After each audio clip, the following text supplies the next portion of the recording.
ще се запознаем с програмата наречена CorelDRAW и специално с нея ще начертаем това просто лого.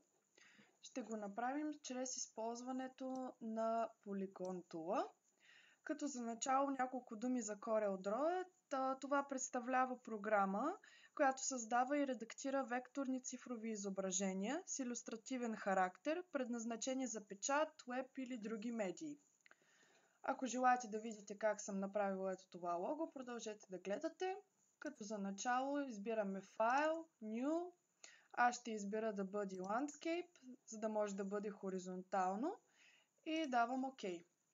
Първото нещо, което ще направя, ще е да сложа своя полигон. Избирам го от ето тук и го чертая. Мога преспокойно да го преоразмеря или да променя неговото местоположение.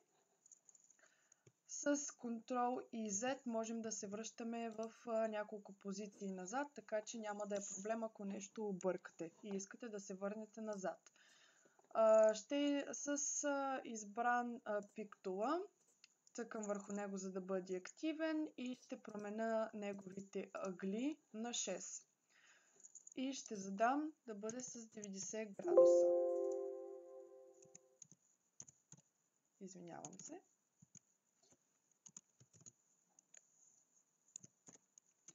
Ето така.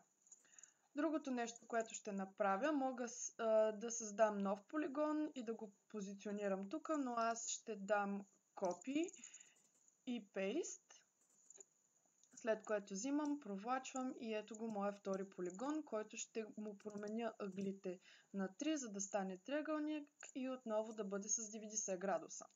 Следващото нещо, което ще направя, ще е да го позиционирам в средата на моят полигон, който е с 6 ъгъла. И ще направя следното. Ще му оголема неговите ъгли, да препокриват моя полигон, който е от 6 ъгъла. И това е с цел, за да може по-лесно после да слагам цветовете в него. Няма нищо фатално в това, че излиза или с колко точно ще излиза, защото в крайния резултат, както забелязвате, няма очертания. Ние ще ги махнем. Тук също го оголемяваме. И ето така. Следващото нещо, което ще направя е отново с Copy и Paste. Ще направя втори триъгълник и ще използвам това Mirror Horizontally, като ще го направя по огледален начин да се обръща. Следващото нещо, което ще направя, ще е абсолютно по същия начин да придърпам и него в средата. Ето така. Другия тул, с който ще се запознаем, това е Smart Fill Tool. Ако не ви е избран, просто задържате ляв бутон и го избирате и ще поставя такъв сиво-син цвят в крайните триъгълници, които са се образували. Ето така. Следващото нещо, което ще направя с активен Pick Tool, натискам върху един от триъгълниците, след което задържам Shift-а и натискам върху другите два съседни триъгълници. Избирам Weld и както виждате става един голям триъгълник. Същото нещо ще направя и тук. Натискам върху единия триъгълник с задържан Shift, натискам върху другите съседни Weld и става по абсолютно същия начин. Както виждаме, ще трябва още два пъти да направим това нещо. Правим го последния начин. Натискаме върху единия триъгълник, задържаме Shift-а, за другия съседен, натискаме Weld и ето, както виждате, и той също двата триъгълника се сливат. Ето така ще седи нашето лого за момента.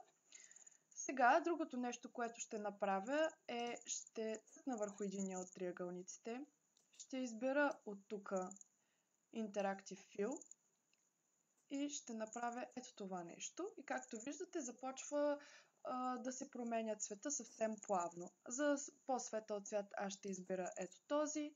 За тъмния цвят ще цъкна тук и ще избера червен.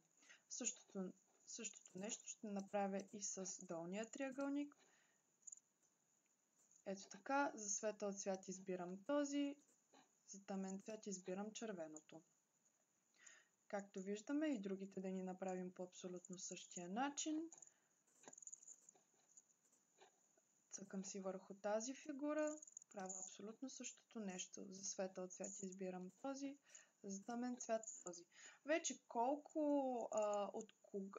от коя позиция да започва да се променя в по-светлия нюанс, това може да се редактира, да се промени, вие можете също да го правите, както на вас ви харесва повече. Аз лично ще се придържам към оригинала на снимката, на моето лого.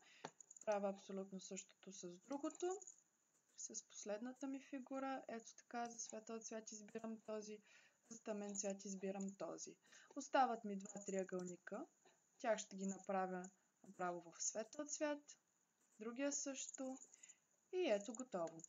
Следващото нещо, което ще направя, ще е да махна тази рамка и тези ъгли отстрани, които се виждат, също да ги няма. За целта задържам Shift, провлачвам с натиснат ляв бутон и вече са ми активни абсолютно, селектирани абсолютно всички фигури. Ще натисна ето тук, но разликата каква е? Ако натисна с ляв бутон, виждате, че се махат очертанията, че остават очертанията и се маха цвета. С Ctrl-Z връщаме в начална позиция и натискаме ето тук с десен бутон и по този начин ни се махат очертанията. Както виждате, и ъглите отгоре също вече не се виждат. Другото нещо, което ще направя, отново с натиснат Shift и провлачване, отново селектирам абсолютно всичко, давам десен бутон и опцията Group и по този начин, както на Adobe програмите сме обяснявали вече, всичко ни е активно заедно и не можем да поставяме промени. Ако искаме все пак нещо да променяме, натискаме десен бутон и даваме Ungroup. Но за момента аз ще го държа този Group. Ето така, да ни е активен, да ни е селектиран и така можем да поставяме някакви надписи, някакви други промени. Надписите стават с текстова, както в другите програми и си надписваме каквото желаем, ако искаме името на фирмата или някакво друго лого, което да поставим вътре. Но нашето очертание е готово и е точно така спрямо примера, който ви показахме. Това беше от мен за този път. Благодаря ви за вниманието и лек ден!